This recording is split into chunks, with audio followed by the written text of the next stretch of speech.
So this is more than just getting hired to walk a dog. This is like care. This is like straight like pretty much whatever you need, whatever somebody needs, whatever you want somebody to do. Right. I can do. That's crazy.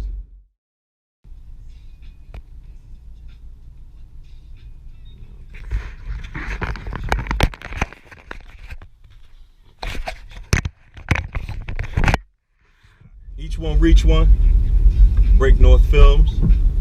We here with Dominic Fry. Talk about yourself a little bit. So, I mean, I was working in a veterinary office. Right. And I've always known that since I was young, I've always known I like dogs. Yeah. Like when I was young, I actually wanted to be a vet. But then I fell in love with sports and realized being a vet was gonna take way too much school, and I was like, I just want to be rich. And I just thought I was like, there's no way everybody that tries sports doesn't make it. Right. I was one of those guys. Okay, gotcha. And then as I grew up, I realized, nah, everybody doesn't make it. And then I got a chance to go into a vet's office. And then when I got that chance, it's pretty much I hit the ground running. Really? Pretty much I pretty much fit right in. Yeah. It was like you could tell I was supposed to have been there. Everybody, like within 3 months, everybody assumed I had been there for like years, and I was like, nah, I'm new. Yeah. I was like, it was pretty much common sense to me, and it was do what for this dog or this pet, what you would want somebody to do for yours. It was that natural fit. Yeah. As soon as it just felt like I was supposed to be there. Gotcha. I'm a person that right is right, wrong is wrong. I don't care who you are. You could be the janitor, you could be the CEO. If you ask me my opinion on something and you were wrong, I'm gonna tell you. Right. I could care less, and I'm not gonna sugarcoat it. Right. Right. Which some people like, some people don't like. Things happen. I voiced my opinion because I felt like it needed to be voiced. Right. I completely know I 100% went about it the wrong way now. And I've learned that in the process of even growing, owning my own business and everything. I realized that I went about that the complete wrong way. I did, and I've grown to accept that. And once I left the vet's office, I was sitting there one day and I was talking to a friend, and the friend was like, "Why don't you just go completely in with it?" They were like, they're like, "You're selling yourself short." They're like, "You're too nice. You're too good at what you do. You're too good at taking care of people's pets." Yeah. To really be, because I was pretty much, I was done.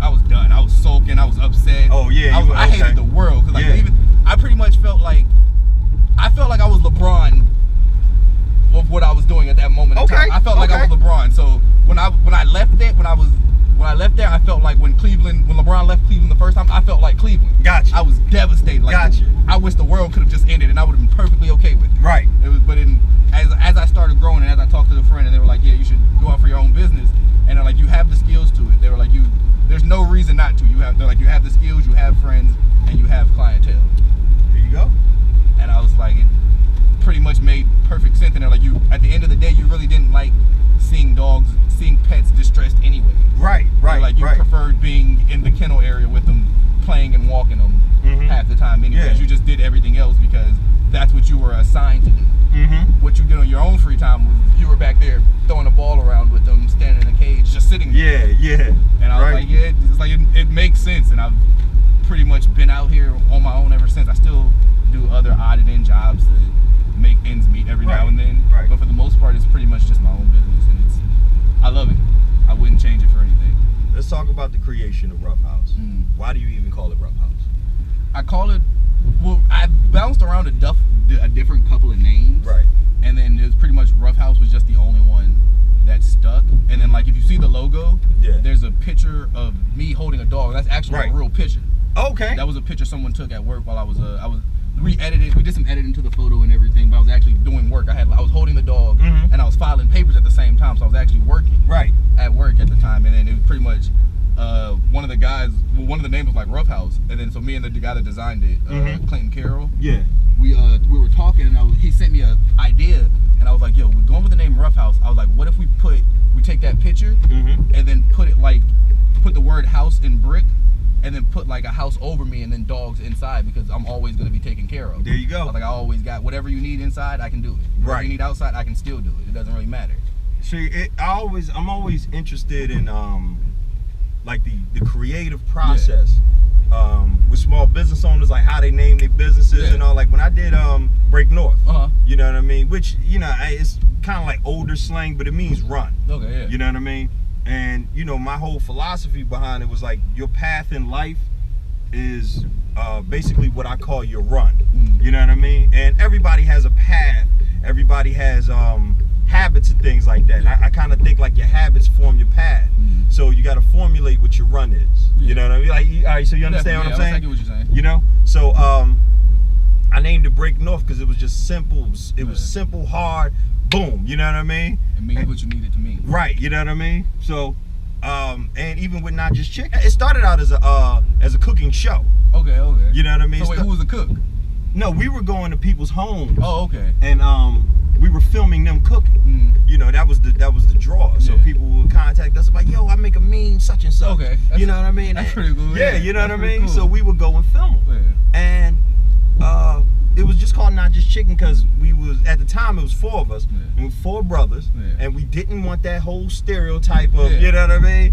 You know what? Every time we were at work, every time we did a show, you know, or told people we were gonna do a show. They was, oh, you gotta do chicken, you know, that old shit. That's like, nobody wants to hear that, man. Yeah, you know what I mean? Let's not be stereotypical. I've heard it my whole life. At least be funnier with it nowadays. Thank you. You know, I'll laugh if it's hilarious, but if it's not, I'm just gonna look at you. Yeah. So, you know, we wanted to do different foods and showcase different foods to let people know it's not just chicken. You know, when I was doing Break North, and you know, linked up with Trey, because at that time they just needed a cameraman. They said, yo, we need a cameraman. I was like, I don't know, because I was still real self-conscious about my skills. So I was like, I don't know, you know, you somebody better, you know, that type of thing. But it was like, we just need somebody to hold the camera. And I got there and I held the camera. Welcome to Not Just Chicken, an urban cooking show. And that show was a disaster. That show was a damn disaster. And I remember the show didn't even end, and I was writing in my notebook of how to make the second one better. And then, you know, you repeat that process. And then all of a sudden I look up and I'm director for Not Just Chicken Production. That type of thing. I was pretty much you didn't even really didn't mean to happen. It just got a chance on its own. Right. And then, you know what I mean, we went forward from there. So like I'm always interested in the creative aspect of what brings people to be like, you know, I'm giving my passion. I know what my passion is. Now I'm trying to form it into like, how can I make it profitable? How can I make it representative of me? You know what I mean? That type of thing, you know, and like I said, I always like to see what the creative mind, other creative minds come up with. So. Let me ask you something. What's your favorite dog? Pit bulls and Rottweilers. Why? Because they get the stigma of black people. Oh, okay.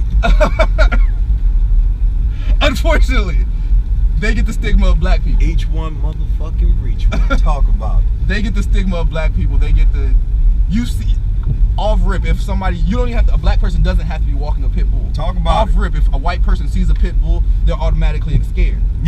Off rip, I could be walking down the brightest street in the world, having the brightest colors on. I'm black, you've already judged me. And I've already lost before I've spoken to you. And as the dog, and as I walk up to you, you realize that dog's not doing anything. That dog's perfectly trained. As I start walking up to you, you realize I don't do anything. I'm a human. I'm gonna speak to you and continue to move, and this dog's gonna either acknowledge you, which it probably won't because it's a pit bull, so their owners have trained them to ignore people because they know you're judging them already. They've trained them to walk right past you and ignore you. So you just have to keep walking. That's pretty much why I like those bigger, aggressive dogs, because people assume that one bad thing spoils everybody. The same with black people. It's like one bad one of us makes all of us look bad. It's like, nah, man, that's not the case. It's like all of us don't be on here doing that loving hip hop wallet. I was like, I have a regular life. I don't do anything. I just want to go to work to get a check every day. That's it. I just want to play with dogs. I don't want to be on TV. I don't want that stuff. It's so crazy. Especially with us being content creators. You know what I mean? And so many things we have to think about. Now, normally, you know, our attitude is like we just don't give a fuck. You know what I mean? We don't give a fuck. Pretty much. And a lot of the stuff, especially, you know, with Break North, and I remember when I first was, you know, showing Trey and we was going over stuff, and the whole purpose is to hit people as hard as possible. You know what I mean? Hit them hard. I don't care if you wake up. I don't care if you go to sleep. Just know you've been hit. I'm about to say, just know it was there. It's in your face now. And what are you gonna do with it? And what I want with my business too. Go ahead, talk about it. I have these bracelets made. I have lanyards made. I've decided I'm gonna print it on anything and everything possible. Right. And it'll be out there so much you have no choice but to acknowledge it. You have no choice but to look into it. Yep. And like if I keep pushing it so hard, eventually people are gonna be like, all right, man, this thing is everywhere. These logos are everywhere. These T-shirts, everybody has one. These keychains, why does everybody have them? I need one, or I need to know who is this person and what does he do. And that's you know I see a lot, especially with black people. Yeah. I see a lot of that, and I often wonder, because I think I get a little concerned about the amount. Like I'm happy that I see a lot of people doing that. Yeah. But as you look into the actual business, the quality don't match up. It doesn't. You understand that? It gets shaky sometimes, and that's why with the people that I do, that people that have things, or those are people that like, they'll be able to vouch and be like, he's nice. And he's nice. Yeah. He knows what he's doing. Everybody just doesn't get certain stuff. You get a keychain, I've pretty much been in your house. I leave that as I've left out. Right. I leave you something as I'm leaving, so you know I was here. You know I'm done. Right. And so when people ask, you're like, he was good. He was actually in my house. Yeah. Like, and I trusted him. And it's like that's what I want. So eventually, when I'm in my own business, when I'm in my own building, you have no problem either A, letting somebody come and pick your dog up, or B, dropping your dog off to me and not worrying about anything. And that's what I want. I don't want you stressing. I don't want any of that. I just want you to be wherever you are and be okay. Yeah. Because I assume that when people leave their dogs, it's pretty much like when people leave their children. Yeah. People check on me all the time when I'm watching their dogs, and it doesn't really bother me because I assume you either A, I was gonna text you anyways. Yeah. Because I assume you want to know, or B, it doesn't bother me because it's your pet. You should want to know. And that's a great perspective, because I often wonder, like we talked about earlier with the like the iron grip that they got on the pets. Yeah. You wonder, as a pet care owner, does that affect you in some way where if they constantly call and check, do you think like you're not being trusted, or you know what I mean, that type of deal? Nah, I don't see it as I'm not being trusted. I see it as, even if it is I'm not being trusted, I see that eventually you're not going to be calling me as often as you are, because if you are blowing my phone up every 3 hours, it's because it's my first time with your dog. Right. There's people that I've had clients that go out of town for 3-4 weeks, and I send them 1 email a week. Yeah. They trust me. They know the dog's in great hands. If I call you, then something's wrong. Right. But me sending you emails, we're always going to be. I'll always send you emails. I'll always send you text messages. You can always communicate with me because I'm walking a dog. My phone's in my right hand. The leash is in my left hand. Right. It's not that hard. Right. I'm on the phone. I can put in earbuds. It's not that hard to communicate with you if you really want to. Right. I just would prefer not to, because I'd rather focus on the dog at that moment in time, or the dog or the pet at that moment in time. But if you want to, I have no problem doing it. Yeah. If you want to FaceTime the animal, I've had a client ask that, and I was like, if you really want to, I have no problem holding the phone for you. Yeah. And they talked for like 5 minutes. The dog didn't really say much. The dog just kind of looked like, where are you? But I was like, it's fine with me. I was like, it didn't really bother me too much. It's just what they chose to do. I had a good question and I forgot it. Let me think for a minute. I wanted to. So, do you feel, because of how your mindset with these animals, the philosophy behind your care for them and your passion for your business, do you feel like you interact with clients, you meet with them, you meet with the pets and all that other stuff, do you feel that the way you do things is almost retraining them? Yeah, definitely. Okay. Definitely. Me and my uncle were talking about that the other day. I was me and him were walking his dogs. Yeah. And he was like, he asked pretty much the same question. He was like, so when you're walking a dog with somebody, he was like, who walks it the first time? I was like, the first time I ever go meet a client, I'll go to your neighborhood and I'll drive around, and then I'll walk around so I know where all the other dogs are. Just because when I'm walking the dog, I want to know where it is. Not necessarily is your dog going to react to it, but because I don't know what that other dog's going to do when it sees another dog, I want to know where it is, so I'm prepared for it. I'm braced for it already. I don't want your dog lunging forward or any of that. I know it's coming, so your dog's going to be already prepared because I've sensed it. That's very dogs smart. read off of us. Yeah. So if I get nervous, the dog's instantly gonna get nervous and gonna get aggressive. Right. If I can keep everything calm, the dog will always be calm. So I definitely feel like I do retrain them. Yeah. I go back through and I'd be like, hey, what I would do is I would kind of like, some clients I'd be like, you're focused on you make the dog focus on the other dog too much by making it sit. Yeah. Just keep tugging at the leash and you just keep walking. Right. The dog's gonna break its attention eventually. Just keep going. And they realize after a couple times, they're like, nah, the dog, it does break its attention because you continue to move. You're not worried about it. Right. You show that you're worried by making the dog sit and making the dog focus. I found it refocusing its attention to something bad. Not necessarily because you meant to do it. Right. Just because now you made the dog sit and now it wants to know why it's sitting. It's stuff like that. That's crazy. Just little stuff I picked up on. Yeah, then you go try to just light it. Yeah, it's a little thing, just a little bit. It was a little stuff I picked up on. I realized that. That's crazy.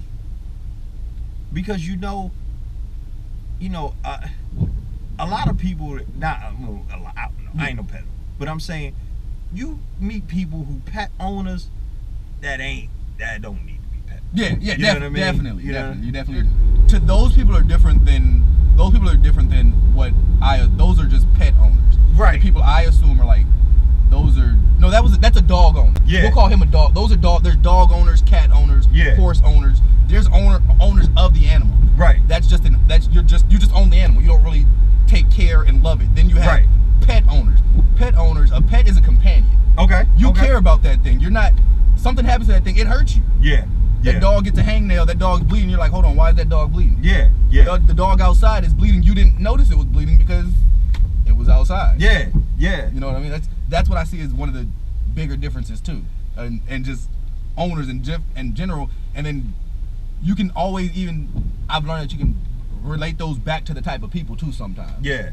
Some people that are just dog owners are different type of people than pet owners. Pet owners, I've realized they're more, I won't say dog owners are bad or cat owners are bad, but they're more of the aggressive type. They're more of the hunter, seeker, and go, I see what I want and I'm going to go get it by any means necessary. Right. The pet owners are the more of the, okay, I'm cool.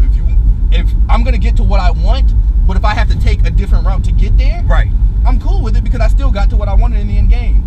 The dog owners are like, nah, I planned on how I'm going to get there and this is the only route I'm getting there by. That's how I see it. Yeah, and whether or not it may harm the animal in the process, they not even worried about that. Pretty much. You got what you wanted. You got a dog. You didn't really realize getting a dog was going to mean you had to walk it 3 times a day. You had to bathe it once a month. You had to feed it twice. You had to trim its nails. You had to brush its teeth once in a while. You had to take it to the vet. You didn't realize all of that. Pet people do. They realize that stuff. So let me ask you this: is there, and see, because we small business, like when I say small business, I mean we small business. The passion is big. The work ethic is big and all that. We putting in work. We still small business, as in we can't right now leave what we do and just do this. You know. So let me ask you, with all these things we've spoken about, is there on some level a screening process that you do before you choose a client? Or can you afford that right now? Like, you understand what I'm saying? Like, I feel... No. Yeah. Like, I understand your question. I can't. I could, but I couldn't. Okay. And it's more of the fact of at the end game, I don't really deal with the client. Okay. I deal with your pet. Right. So I don't have to like you. You don't have to like me. Right. But what I do for your dog is going to be good enough where you can hate me all you want to. Yeah. You're not going anywhere. Right. Because who are you going to find better than me? So like we can hate each other all we want. I have no problem with that. If you decide, like if one of my clients decides to hate me and they outright tell me they hate me, I'd be perfectly fine with it. I'm like, are you still gonna call me for your stuff? Who else is gonna come and do this stuff? If you're still gonna call me, I could care less you hate me. People have differences of opinion. I'm perfectly fine with that. But we're gonna coexist for the sake of this dog. And I'm fine with it. If you understand that, I understand that. We don't have to talk about the weather. We don't have to do any of that. I'll come in, trim the dog's nails, and give it a bath, and I'll get out of your way. All that other stuff. If you want to carry the conversation, I'm perfectly fine. I'm not gonna hold any hard feelings towards you. Because I don't know why you hate me, and I'm not gonna come off and hate a client because all of my clients. I wouldn't come off and hate a client because of how you treat your dog or how you treat anything. Because I see how you treat your dog is how you treat. It's your child. I'm not gonna give you my opinion on that unless you ask. If you ask, I'm gonna give it to you. If you don't, I'm gonna keep mine to myself because it's uncalled for. I'm not gonna cause an unnecessary argument between us. But if we're sitting there and you're like, hey, how do you feel about cage training or something? I'm gonna give you my opinion. But if you don't, you'll never hear it. So we'll never really have anything to argue about. about the things you want to talk about, the things I'm here to do. Right. Other than that, we have nothing else to really discuss. And it's a business. You know, at the end of the day, it's a business. Yeah. You know what I mean? And how much, you know, they'll have to ask themselves, how much does your dogs care? Your care for your dog factor into this? Because if the man is doing a good job, why are you? Yeah, you know what I mean. You ain't gotta have a beer with him. Definitely, You're doing a good job. I'm not asking you for that. Right. If you want to have a beer, by all means, you can ask me, and I'll go out and have one with you. Right. Because as your dog owner, I feel like we have a different relationship because I come into your house when you're not there. Right. So I feel like you genuinely want to know what type of person I am to begin with. Right. You know what I mean? So if you want to go have a beer before you, if a client asks me to go have a beer before they ever let me into their house, I wouldn't mind because I assume that's what you would want to do to get to know me. That was your setting to choose to get to know me. I'm not gonna deny it. I'm not gonna turn it down. Yeah. So I'd go there, and then if you went out of town and you came back and like, hey, you want to have a beer? I'd be like, perfectly fine with me. I'd stay and wait for you to get back, and I'd have a beer with you, and I'd let you know everything that happened here, and then I'd get out of there because I'm assuming that's your way to figure out who I am. Yeah. And I'm not gonna stop you with that because you need to know because I'm in your house. I'm walking your pet. Right. I'm watching your animal. Yep. You know what I mean? You need to know this stuff. Have you gotten to a point in Ruff House where you're just like, whether you may feel a little overwhelmed or you may feel like, it's not picking up the way you thought it would, or things like, have you got to that point, and how have you kind of gotten out of that funk? You know what I mean? Or if you even have gotten out of that funk or not, like, you know what I mean? I won't say I'm still in the funk, but I definitely hit a period right before, like 3 weeks, a month ago, before I picked up really fast again. Yeah. I hit a period where like I was really doubting. I was like, man, I don't know. And I wasn't really necessarily doubting my skills, but I was doubting. I was like, man, I don't know if I should be stepping out there on my own with a business. I'm interrupting you for. It's crazy, isn't it? Because you're a small business, and a lot of that is singular. It's your focus, it's your passion. You almost like a cyclops, with it, you know. But it's when you're doing it and you realize, just as much as you rely on yourself, you need to still rely on the people to come and see what you do. And that's when you get like the compromises. And now, about saying that's what that was the level I hit of where I was. It was a slow period for me. I was like, man, I don't really know. I was like, man, maybe I just need to go back to a 9 to 5. I was like, I'm still nice enough where I know I can go into a vet's office and be.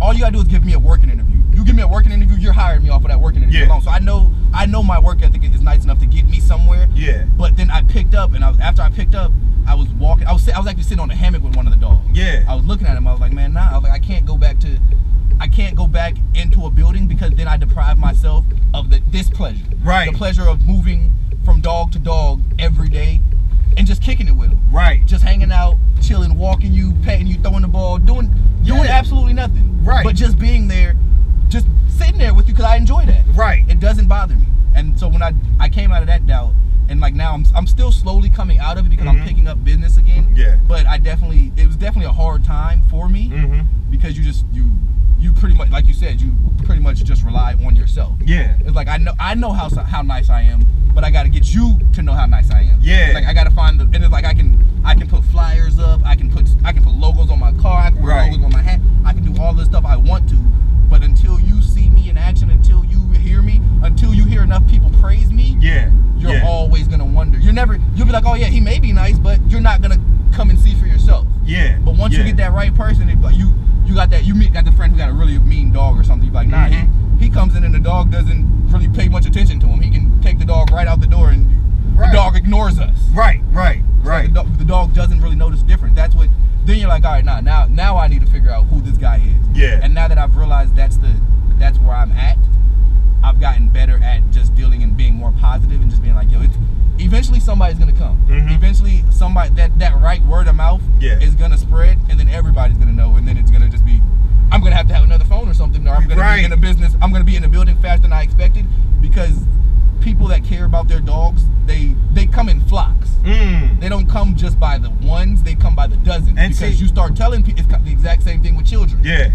You become say you open up a daycare and you took one child in and you got nice at it. and that one person started telling people, you don't just tell one person, you tell everybody you know that has a child. Right. And now because it's a child, you were like, yo, that person's nice. They're like, yo, I'll go see what he's about one time. Yeah. And that's all I need. All I need is that one time. You come see me one time, I guarantee you don't go anywhere else. I promise you won't happen. Real. That's just how I see it. And you know, this may sound like a weird question. Or I guess it may be a weird statement, but I don't think so. There's a confidence in failure. Yeah. You know what I mean? There's a confidence in failure. And, you know, as small business owners, and we hit those pitfalls or whatever, it's always, sudden inspiration or whatever. But I think when you really like on the street, you know what I mean, and you resolve yourself and you say, yo, I understand this is bad, but I ain't giving up. Yeah. You know what I mean? I'm gonna keep pushing. And it's when that part of your mind clicks. Yeah. And you get that whole, like, you can't fuck with me. Like, you know what I mean? Much. This is like what I'm doing. This is my shit. That's that I'm untouched. That's pretty much that was that LeBron mentality I had in the clinic. Pretty much where how LeBron can go to any team and he's gonna make that team. He's gonna put that team in the finals every year. Right. It's pretty much that confidence I had in myself at that vet's office, and I lost it when I left. Yeah. But I've now got it back in myself. Yeah. In my business, because I hit that period where I doubted myself, and then I picked up, and as I was picking up, I started talking to people like, dude, you look at it. This is self-evident proof to tell you you're nice. These people aren't. It's not like these people are like hours away. These people are out of the country. These people can't get to you at the drop of a dime. Yeah. Yep. It's like these people are out of the country trusting you. You are nice at it. Yep. And then that's when I was like, nah, you're right. And it's pretty much ever since I've been right. It's been ever since I've never realized they've been right. It's pretty much I'm standing on people's couches like, yo, not standing on people's couches in houses, but I'm standing on the couch like, yo, this is mine, and I'm here, and I'm coming to get everything. Right. I need everything. Anything your dog needs, I can do it. Anything your pet needs, I can do it. If you're tired of walking your dog in the rain, you're tired of trimming your cat's nails, I'll come and do it. Yeah. You're tired of combing your hair, your horse's tail, your horse's mane. You want to train somebody to do it, I'll come and do it. Oh. But like I have no problem with any of it. That's why it's expanded, and that's when it's slowly starting to expand. And because I've had clients call me recently about cats and stuff, and I've never been scared of cats, but I've just always been cautious around them because I know how fast they can set off. Yes. But because it's like what's stopping me? It's like, what's the worst that can happen? I'm gonna get scratched. Yeah. I've been scratched before.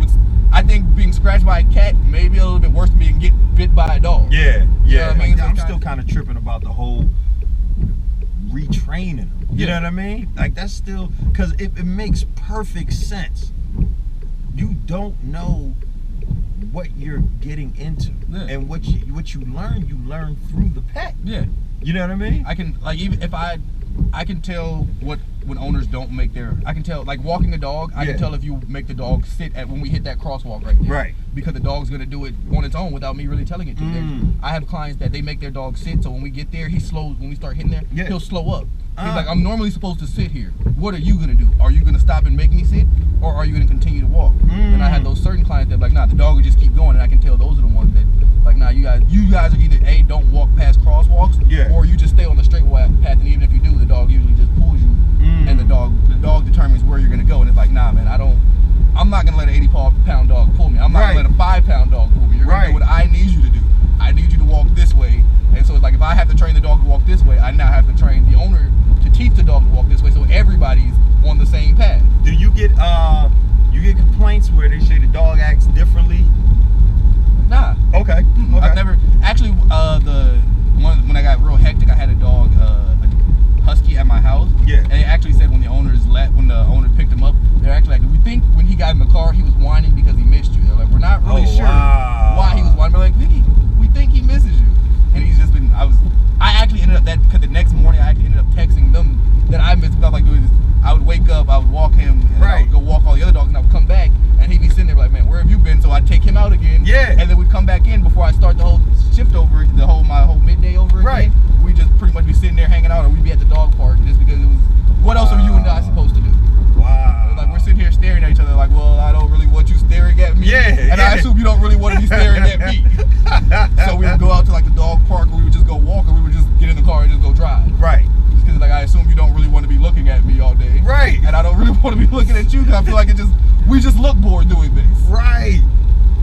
I've definitely had clients give me compliments. They're like, we're not sure if he was missing you, but we're definitely coming back because you did something. You did something, and he likes you.